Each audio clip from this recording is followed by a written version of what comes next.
How's it going, guys? Stefan is here. Welcome back for today's video. I'm super excited for today's video because I need your help. So please go to the community tab on my YouTube channel and vote. So I decide finally after 2 years to upgrade my PlayStation 5 memory. So I need your help.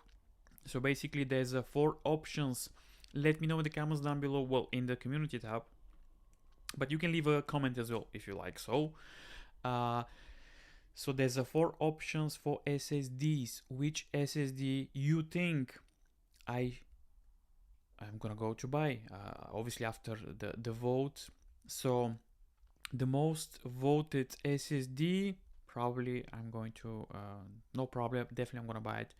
But with your help, because there's 15 plus options, I narrowed it down to 4 options, and let me know why this option is better than the other.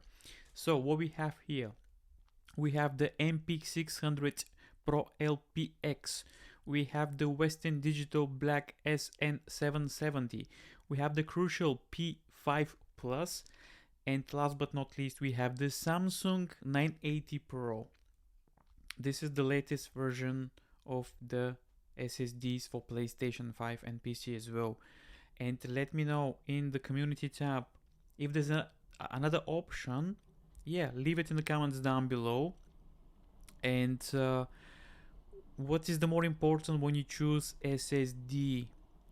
Speed, price, long term? Let me know. This is gonna be very helpful if you vote in the community tab in my YouTube channel. I'm gonna make second video and we'll see if you go to vote. We'll see the most voted SSD, and actually we're gonna buy the SSD together. I'm gonna make another video and I'll show you the process installation. Probably you watch it a million times, but I need your help to choose the right SSD for my PlayStation 5. Thank you so much. I'll see you in the next video.